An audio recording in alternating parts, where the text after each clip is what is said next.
welcome to Gardening with the Gardeners, a podcast where we discuss our favorite plants, gardens, landscape designs, and all things horticulture, with just a touch of our crazy homestead lifestyle thrown in. I'm one of your hosts, Matthew Boone Gardner, a horticulturalist, landscape designer, and fourth-generation owner-operator of Boone Gardner Landscape. And I'm Hope Gardner, Matt's wife, a horticulturalist with our local county extension office, as well as a landscape designer with a family business. And together, we make up Gardening with the Gardeners. All right, we're back. We seem to be back on schedule. We're trying. Close. We're doing a little bit better. Our goal is every week, but sometimes it's hard to do. So this will be actually our 13th podcast. Last Friday was Friday the 13th, and this is our 13th podcast. Well, isn't that a coincidence? Yep. So today, what do you want to talk about? Well, we're looking outside the window right now, and it's snowing.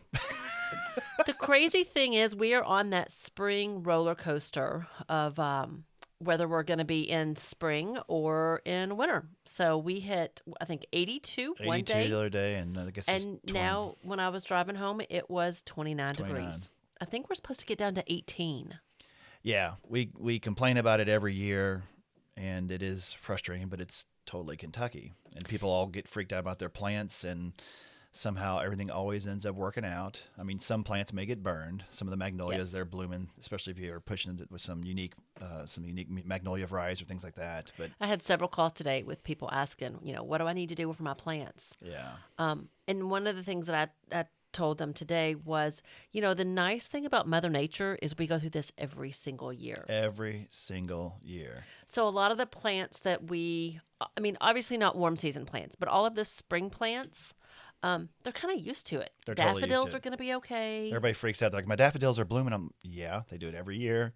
Yep. They'll have snow on top of them, and Which makes for a really pretty picture. very unique, yeah. But it's not what I want right now. No. I'm ready for sunshine. It's frustrating, and it teases us because it was so warm and the sun was out and it felt so good. And I've got little plants growing in the greenhouse and seeds are started and I'm ready to move forward. well, and then bless your heart, you were scrambling. Yeah, I brought everything in. You were scrambling yesterday to bring all that back in the garage, and because we don't have heat in the new greenhouse just yet.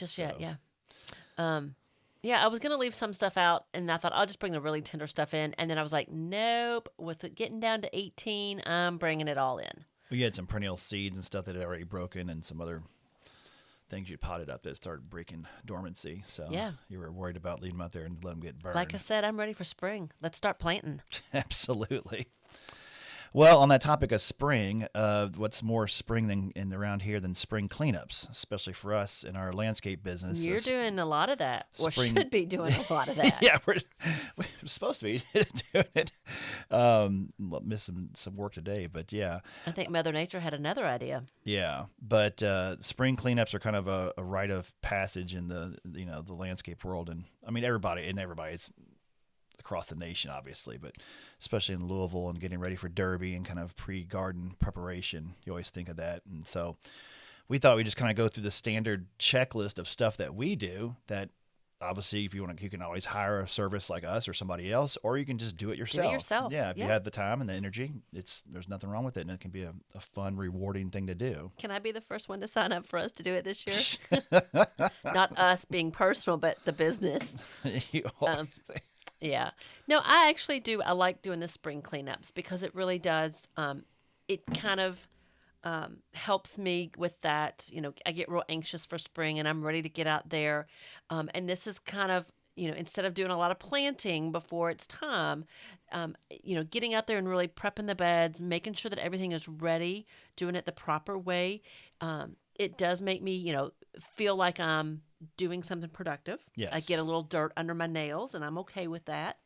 And it's rewarding. I mean, Yes. it's like it's funny whenever you get new employees who start with you and have not had much landscape experience. They get a kick and see the fruition of a job well done when you clean up everything, and you put your fresh mulch on there, and you edge the beds, and everything looks really nice. It's, oh wow, it's like when you paint a wall, you see the fruits of your labor instantaneously. So it's Well, nice. and I think a lot of people think about fall cleanup because we have leaves that fall and then you got to, take care of those. But I think spring cleanup is just as important. Oh yeah, absolutely. So that, I mean, one of the first things I just in the title itself, a cleanup. So you want to go through. Obviously, there's already things we've had enough warm temperatures already. Weeds are starting to germinate and show up in beds. I mean, it did not take any time at all for the weeds No. to start germinating and Well, popping up. and we've got two different types of weeds. We've got cool Cool season season, weeds yep, and warm season weeds. absolutely. And so the cold or cool season weeds, they've already, They're we doing. hit some good temperatures and they're ready to go. So you want to go through and obviously groom the beds, clean all those out. This is a time to think about cutting back any perennials that you didn't cut back. Obviously, some people like a tidy garden and cut their perennials back late fall, early winter. A lot of times we like to leave a lot of ours up, for the seed heads and the foliage for various, critters and birds to either use as habitat or Or feed with feed. seeds. Yeah, absolutely. So we're going to cut all those back and clean them up. Like the guys were at a really good client of ours the other day. She's got beautiful hellebores out front. We've been taking care of for years. And the hellebores, it's funny because when you first go out, now they've all of a sudden shot up and they got all this beautiful new growth. They're blooming. But then around that base is all that old nasty foliage, and it looks horrible because it's all the old It burned does. foliage. But once you cut that away, it's like, oh wow, there's the beautiful plant already up. And that's kind of a perfect example of the perennial. It's already jumping and ready to go because it's a cool season early bloomer. The Lenten rose. It's we're in Lent, and so it's blooming, and it's easy to get in there and mulch around them before they start flopping back over again because the growth is still kind of standing up nicely. Yes. And we've got quite a few hellebores here growing that are blooming. I love the hellebores. I just cannot get enough of that plant. Yes. So I think once you get, the leaves from the fall that have, kind of fallen throughout the winter, get those cleaned up, get the weeds pulled back. Get your sticks and all the winter debris that's fallen down, like you said, any other leaves, sticks, any kind of mess cleaned up. It's nice because, like I said, we were cutting back those perennials, getting those cleaned up. It's an easy time to get into the garden and actually work around a lot of those because you can actually either step around them or not worry about The new foliage coming up. yeah. Yeah. But this is a great time to go ahead and start thinking about, do you want to do a pre-emergent on those beds to help keep weeds down? Everybody always asks me, how to get rid of weeds. And I'm like, get them before they start. Yeah. And this is the time to go ahead and start thinking about, we said that the cool season weeds are already up, but once we hit, some higher temperatures for a longer period of time, those are going to naturally die. And then our warm seasons are going to start to germinate. Well, go ahead and get that pre-emergent down to help keep those from germinating. Keep, pre-emergent. So you're going to put it down before they emerge, because once those seeds emerge, there's nothing you can do but, pull them yourself. But get that pre-emergent down. Yeah, and a lot of times what we'll do is we'll get the beds cleaned up, put the pre-emergent down before we put the mulch on. And then that helps keep those weed seeds that are present from germinating. And like we've talked about before, if you're able to keep on top of your gardens and your beds and keep them clean, you'll actually build up some resistance because you'll actually start getting that seed bank and those populations of weed seed down, which we've Yeah, had we're trouble with that in our fighting own yard because we get behind sometimes. And but it's like on the properties we were able to really stay on top of it, do a pre-emergent. Obviously, the homeowners' most go-to pre-emergent is Preen, very popular product. There's commercial varieties available And I that we think, use. don't most of those, on the label, they'll say that they'll last for about 6 months. It depends on it depends 3 to 4 6 months. It depends on Yeah, so read the label and see. And I'm just stating, and I want, this might not be the correct way, but I would probably say it's okay to put a second Oh, sure. application to maybe overlap a little bit, because you don't want that, product is only going to last a certain amount of time. And if you wait too long, then you leave that window for those seeds to go ahead and germinate. So you want to do a little bit of an overlap. So don't think it's a one and done. Yes. Our growing season is longer than just that, 4 to 6 months. So do it early and then do it again maybe, midsummer, late summer, so that it continues all the way through the fall. That does help. And there's other products if you don't want to use, you don't have to use chemical pre-emergents. They just help give you a head start. Yes. We Think corn gluten? Yeah, we had that product at the old garden center. It was like, and it actually did okay. I mean, it It wasn't. did. I don't think it was as effective as chemicals probably, but it Well, wasn't. It was better than nothing. Let's put it that way. yes. I mean, it certainly helped. It may not be 100%, but even if it's 60%, that's a whole lot better than not putting anything down at all. Absolutely, and obviously the number one way to really keep weeds from germinating, or at least to hinder that, and keep your beds clean is mulch. And we'll come back to mulch in a second. One thing I'll talk about too is that people always ask if we do weed fabric, landscape fabric, and you're shaking your head. I'm like, you and I do not like it, and you can Okay, chime in there's a any time point. and a place for everything. Yeah, and that's what I say. Never say never, but in my It's landscape plant beds, when I'm putting additional plants in, whether it's something that I'm going to plant one time and then it's going to grow larger and larger, it's going to outgrow the space that we have cut in the landscape fabric. Or if it's an annual and I'm cutting a hole in the fabric to plant my annual, that hole is always there even after I take the annuals out. So that's why I'm like, I don't want. that's number one reason for most time, and especially for you because you're a serious gardener. And I think any of our clients that like to actually get in there and do other work or plant other plants, or they want a garden that spreads and let those plants fill in and Breathe. develop, Uh-huh. you do not want to do weed fabric. And honestly, if you have pets, that's another reason, because dogs always end up pulling it up. It always ends up coming up anyways. Like what happens is weed seed is going to blow in from a neighbor's yard or even your own yard. It's going to blow into the bed, and that weed seed is going to germinate in your organic matter on top. So your mulch is your organic matter. So the weed seed germinates, you pull it, then you get pulling the weed fabric, and everything comes up. It's a bloody mess. Or the dog gets in there. I've seen plenty of people's dogs that get in there and tear up the weed They mat. dig. They Yeah. get down past the mulch into the weed fabric, and then that's something for them to chew on or play with or dig up. And so like if you're using organic mulch, it really is not. I mean, it does help with the any weeds that are present in the ground there already, or any weed seed that's in that soil bank, then sure, it's going to help with that. But it is we personally think the drawbacks outweigh the positives. Yes. Now, the one place I will use it is we've got more clients kind of switching over, which this can be it can be quite lovely and effective if you want a really low maintenance landscape, whereas you use like a gravel rock mulch, like a river gravel or pea gravel or whatever it is, instead of your organic, hardwood pine straw, pine nugget mulch. And obviously those are organic materials, but they don't, weed seeds can't germinate in them. So then you No. put the weed fabric down, put the gravel on top. That is a great situation because you're going to leave that rock there. It's going to keep that rock from settling in and actually make your rock last a lot longer. Whereas if you just put rock on bare soil, it'll end up being eaten by the ground over Yeah, time. the soil comes up through the little crevices, and then the rock will actually sink down into the mud. Exactly, and disappear on you. And that's Yes. the number one mistake that people make when doing their own hardscapes.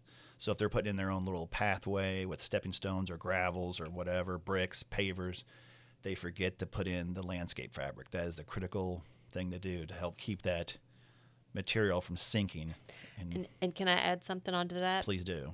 So if you're going to do a mulch, like a gravel mulch in a bed, and you've got lawn on the other side, I'm not in favor of the plastic edging, but you do need something that's going to hold that gravel Yes. in place. Because otherwise, whether it's your dog, whether it's, the little critters, somebody's going to start kicking that gravel out into the lawn. And then you're hitting it with a mower. And you're hitting it with the mower, yeah. And a mower can shoot oh, rocks. Lord, absolutely. So you have to be careful. So make sure that you've got something, whether it's like a metal edging or another like stone of some type that's larger. We'll use cobblestones. Yes. Cobblestone edging is beautiful. It's expensive. Steel edging is wonderful, and now we have aluminum steel edging, which is real easy to work with, a little lighter. They're a little costly at first, but they last for a really long time. Whereas that plastic edging, It pops up. It pops up. It doesn't look good. You hit it with a mower, you cut it. It's not the prettiest. So it's an investment. Yeah. And I think sometimes people forget how much of an investment their landscape can be. But it, if it's done right, it can last for a really, really Oh long my time. gosh! Yeah, I mean, the average landscape that, I mean, a lot of times we'll come back and renovate is like, been there for 30 years. And so if you Yes. think about your return on investment, when you start thinking about like, oh, that tree seems so expensive, or that bush, why is that boxwood so much? It's like you're going to get 30 years, maybe more, 50. I mean, it depends on how you take care Yeah, of it. I mean, you're exactly right. So that's why it's so important that I think that we talk about, spring cleanups is just that maintenance part of, and maintaining that investment. yeah. And so what I was going to mention this later, but while you're talking about edging, so we talked about the aluminum, steel, plastic edging, the cobblestones. A lot of times, our most popular edging for when you were doing just a normal spring cleanup, or even a lot of our beds and gardens around here, is just that clean spaded edge. Well, when you're using a mulch, Yeah, organic that's mulch. definitely, a lot of people don't, I guess, know or that haven't done an edging. They think you just throw the mulch right up to the grass and then you're done. Yeah. Um, but no, that crisp edging, I think, really does set a landscape Oh, off. it looks great. It really sets it off. Gets you clean lines and get your clean arcs going. And And it's an art form. I mean, you can oh really yeah, tell when somebody knows how to edge a bed correctly. Um, yeah, absolutely. I love the hand spade edge. There's some commercial edgers out there now. Even home, I think I've even some weed eater attachments for the average homeowner. Some of those edgers have gotten pretty good too. That mhm. you can just kind of stirs it up, just a little cuts it up, and Well, once you get that edge on the you bed, can maintain it. yeah, you can maintain it with the weed eater. Hmm. Just kind of tilt it up on its side and just go right along the edge, and it keeps that grass out of the bed a lot better. Yep. And it, like I said, it's a very crisp, natural, really pretty edge to your landscape beds. So we talked about the cleaning the beds, weeding, edging. Obviously, we talked about cutting back perennials, cut back any ground covers that may look bad right now. It's better to try to wait for the temperatures to get consistently. What do they say, 50 degrees, I think. But a lot of times we have to just go and do our cleanups, period, because we're just got so many of them. We're hitting them. But um, Well, we've definitely hit 80, so oh it's yeah, that consistency that gets consistency. you. It's hard because it's But up and down. yeah, But like we're cutting back larapi now, and if you've got a lot of larapi that you're trying to cut back, don't be afraid to get in there and really hack at it. And what I mean by hack at it is, obviously it's great to go in there and hand prune it and grab it like a little piece of hair and do a little haircut by hand with your pruners or your shears. I But don't have time for I that. know. And Sorry. and we've got some clients where we've planted like almost larapi lawns or big banks of it, or like some of these properties along Cherokee Parkway they use for drainage and erosion control. Hmm. And I'll just have the guys go in there with a weed eater and just cut it back, not scalp it, leave a little bit of, a couple, an inch or two or something like that. Yeah, I was gonna say 2 to 3 Yeah. inches. And cut it back, and it'll pop right back up and look so much better because of that, cutting back that old foliage. Well, and whether it's larapi or even any of your ornamental grasses, you really do want to do that before that new growth starts to push up. Yes, thank you for mentioning that. That's a great point. Yeah, your ornamental grasses, if you have not cut those back yet, go ahead and cut those back. Just not all the way to the ground, but leave maybe. It depends on the variety, but Yeah, I was gonna say it depends on if the height of it. You're gonna do, if it's a really tall grass, you may leave a little bit you more may leave as height much as a to foot. it. Yeah, sometimes you may go to the 3 inches or so, or Yeah, it just something with depends. larapi, you're gonna go down to 3 inches. Yeah. So While we're talking about cutting back those perennials and cutting back your ground covers as far as larapi and things like that. And by the way, we're saying larapi. That's some people say lariopy. Some people say monkey grass. monkey grass is a common name. It's a lot of times people, I don't know if it's kind of a southern thing to say lariopy or larapi, or I don't know. It's potatoes. Yeah, it's the clematis version. So some people will say, "What is that?" And I'll show them a picture. Oh, yeah, everybody knows what it is once they see a picture of it. Um, Also, it's a great time to divide perennials because you actually can get in there and see those crowns, Yes. and so you're able to dig some of those up. So like larapi, if you got a hole somewhere you need to fill in a border or something like that, it's a great time to take your spade, pop it up, slice it, divide it, replant it. Same thing with the ornamental grasses. It's a great time to do that. If your ornamental grasses, especially some of your bigger miscanthus or bigger varieties, if those crowns start to kind of rot out over time in the center and die out, Yeah. it's a good time to get in there and cut that dead part out, and you can kind of reconfigure your clump and kind of bring it back together and make it nice and clean and manageable, so you don't have that dead hole in the middle. And they do start kind of dying out in that center, and that's when you know that it's time that they need to be divided to have more room Hmm. and individually. Yes. And one of the things that I love about gardening is that I think gardeners are usually very, very happy to share. So if there's something that you have that needs to be divided and you don't Yes. have room for it, share it with a neighbor, and they may have something to share with you. Absolutely. It's a great time to do it. People love, You can make a lot of friends that way. gardeners do like to share. It's fun how everybody likes to share plants, and it's fun to have stories about where you get those plants from. Because we'll be It able to walk is. around the yard like, oh, we got this from blah blah blah, or this one came from this or that. Yes. Another part of the cleanup is pruning. That is actually a really important part of the prune up. Important part of the Prune up. cleanup The prune is up. to prune up your plants. Yes, I like it. So this is the time of year, we're going to start seeing some bud growth. You're going to start seeing what branches maybe didn't survive over the winter or during a winter storm, maybe broke. Need a good, clean, fresh cut on that. Yes, clean cut's important. It is, and so in order to get a clean cut, you also need to have sharp tools. You love talking about I this. love talking about sharp tools, because really you do more damage with a dull tool then you want a good clean cut, and with the dull Instead of tool that you can't. splintered, nasty Yes, cut that and can't you heal properly. well, and you don't want to rip the bark like down the tree branch, Mhm. because that's a damage, and that leaves it open for other diseases, disease, wounds, yeah. pests, all that stuff. So you want a good clean cut. Absolutely, and it's sharpening tools too. I mean, it helps with, like we talked about, edging beds. If you're doing that that spaded edge, you want a sharp spade. Yeah, it'll make so much. Whether it's the edge or digging a hole Or to dividing your plant, plant. yeah, anytime you dig, if you have a sharp tool, it's like a kitchen knife. If you have a dull kitchen knife, you're not going to cut anything. And people don't realize that it's the same principle with your garden tools. Mm-hmm. Absolutely. Yes. So, some of the things that you do want to remember, though, is if you have plants that bloom in the spring, like your crab apples, your forsythias that have already started blooming, but viburnums, wisteria, things like that, you don't want to. Azaleas.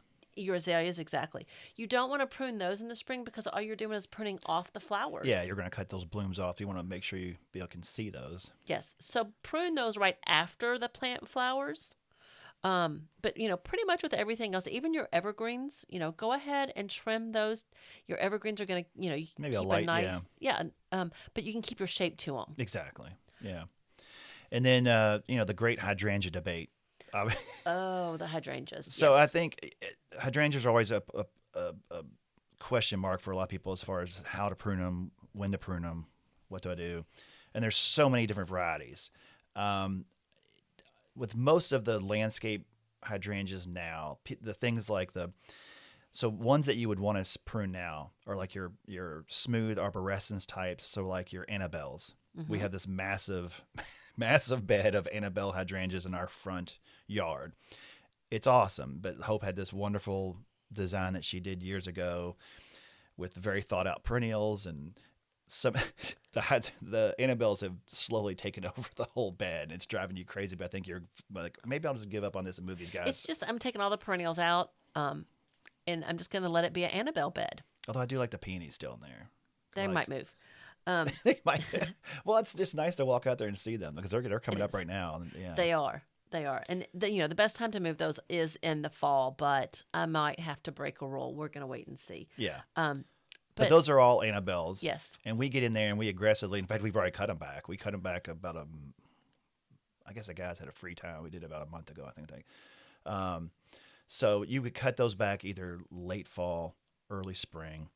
I have to say I do like leaving them up through the winter because, as those heads dry, it does give some nice Our heads structure. lasted too, because they sometimes did. they flop over. This winter they stayed up really nicely, and it was kind of pretty, especially in the snow and stuff. And so we just cut those back, and so the Annabelles and those kind of arborescens, you can cut those back aggressively. I mean, we leave about, I don't know, I guess we left maybe 6. yeah, 6 but you can. I mean, inches. I know in the past sometimes we've gone to the ground. It just depends. It's best to leave a little bit probably, but those grow, especially as they get established, they grow so aggressively. Now, what about those rebloomers, like the endless summers and the twist and shouts and all of those? So a lot of those, I would say, I like to kind of just maybe cut off the dead heads and leave those, but those were mountain or reblooming types. they're a little more forgiving than the old fashioned mop head hydrangeas like Nico Blue or some of the big like old fashioned varieties.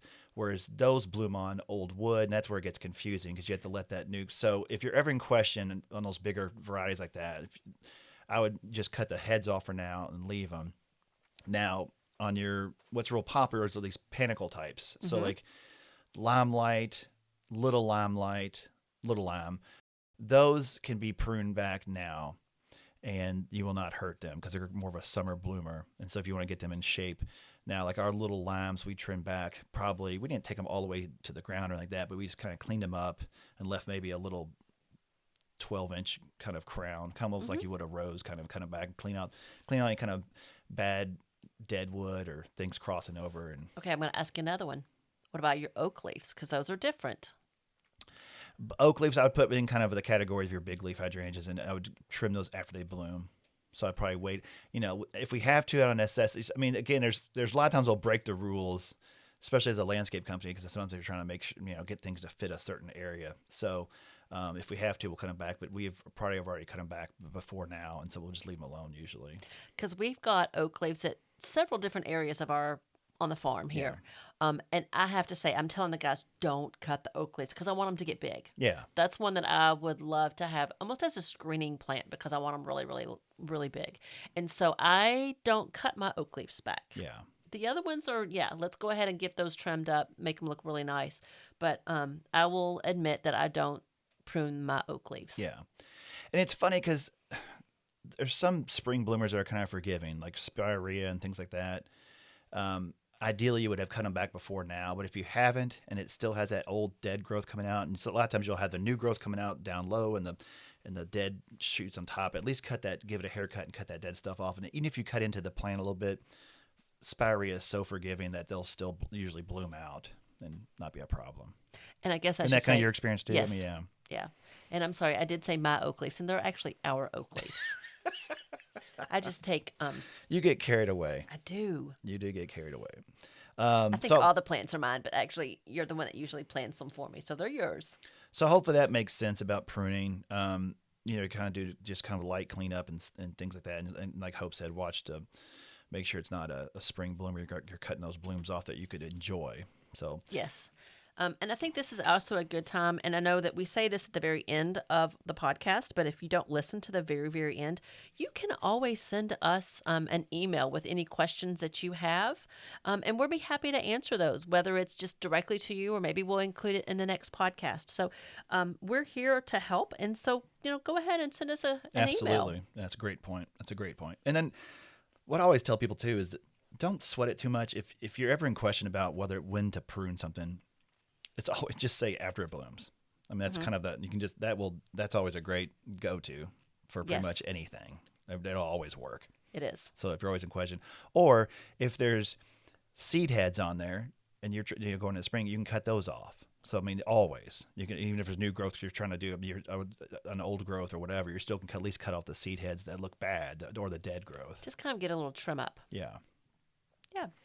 Okay, so what else do we have to do for I was our? gonna say something else and I forgot. I keep forgetting good points. Is this good? Mm-hmm. You sure? Mm-hmm. Okay. I was going to say something else. So we talked about seed heads and blah, blah, blah, blah, blah, cutting back.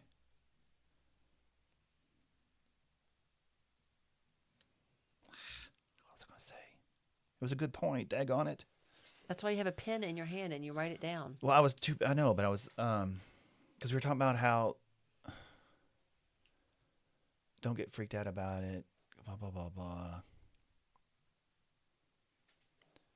Oh, and along those lines, too, is something I always try, because clients always ask me, like, well, do I have to prune this plant, or what do I have to do to this plant? I was like, you don't have to prune anything. I mean, it helps promote health and cleaning out and things like that, but a lot of times you don't have to. So a lot of these bloomers and these shrubs and things, if you're fine with the size of it, most of the time your pruning is going to be more of a facilitation of size, I think, don't you? Like, because don't you get that question? Like people say, what do I have to do? I'm like, well, you don't have to do anything because then, So I think as humans, we try to control and manipulate. Yeah. And in a lot of gardens, yes, they're very structured. They're very formal, and we want to control them. Mm-hmm. Mother Nature has done a really, really good job with plants in general.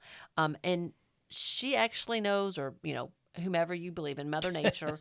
Um, Plants can take care of themselves. They're pretty hardy if you put them in the right place. Mm-hmm. When we say, prune this or trim this back or maintain this, that's usually our human nature to control things. Yes. Don't sweat it. Enjoy it. Exactly. Exactly. So I guess that's, and then finally, obviously, is the mulching. Yes. And the reason we love spring cleanups is that it's, you've gone in there, you've cleaned up everything.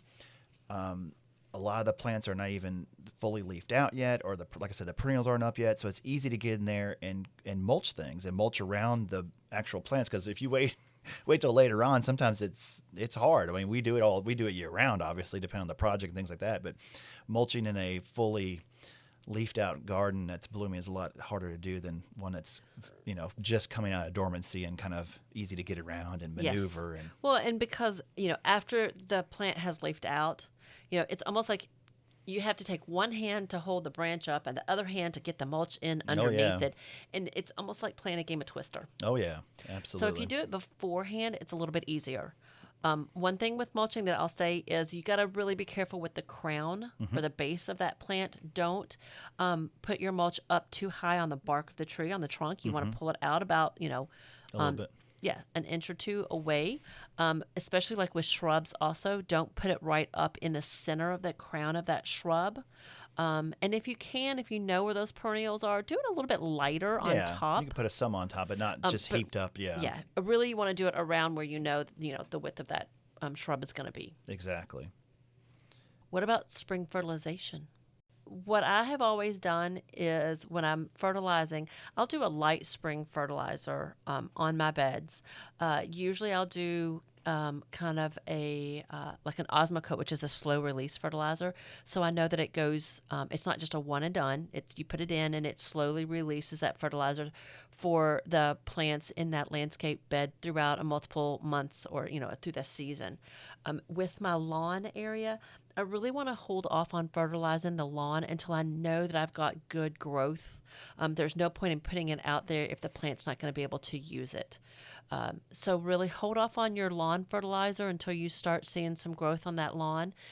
Go ahead and do your beds. You can do a slow release fertilizer, either right, underneath the mulch or, on top of the mulch as you're doing your spring cleanup. One thing we really like to do for a lot of our clients is use Hollytone.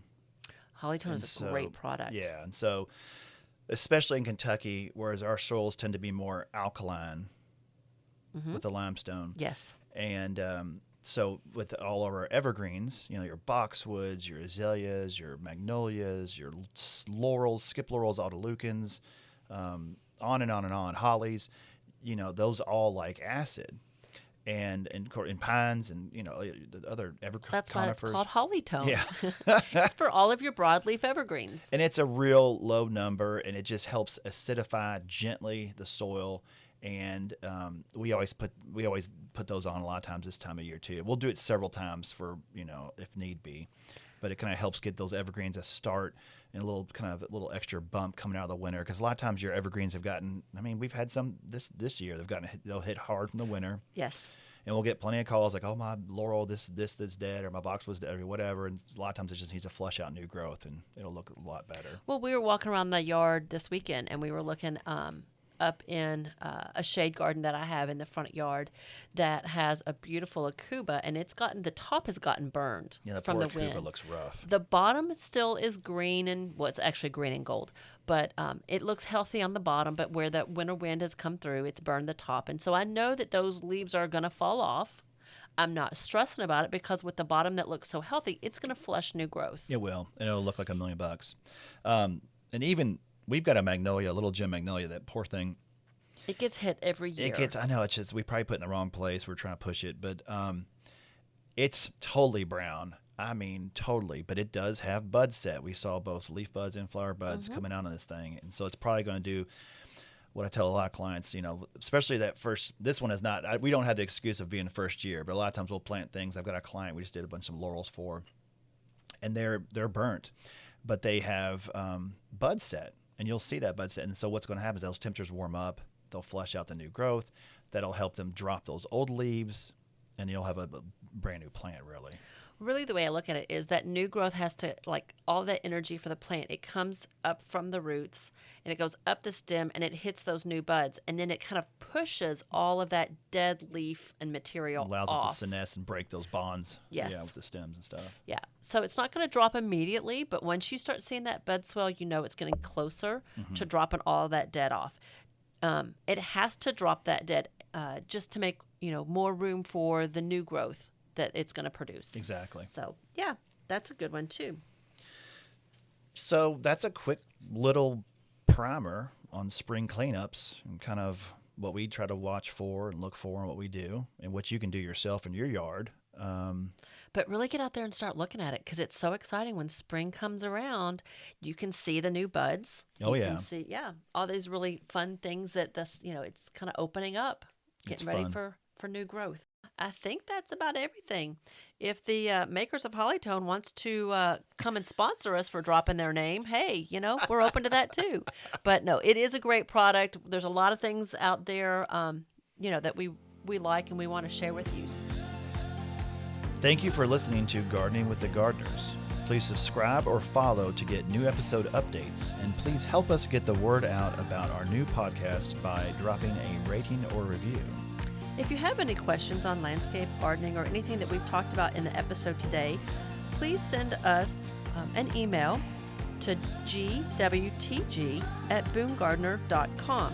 That's Gardening with the Gardeners, GWTG. And don't forget, Gardening, Gardeners has an I. yes, So it's- Gardi. Yes. So thank you for listening to Gardening with the Gardeners, and we'll see you next time. Bye-bye, y'all.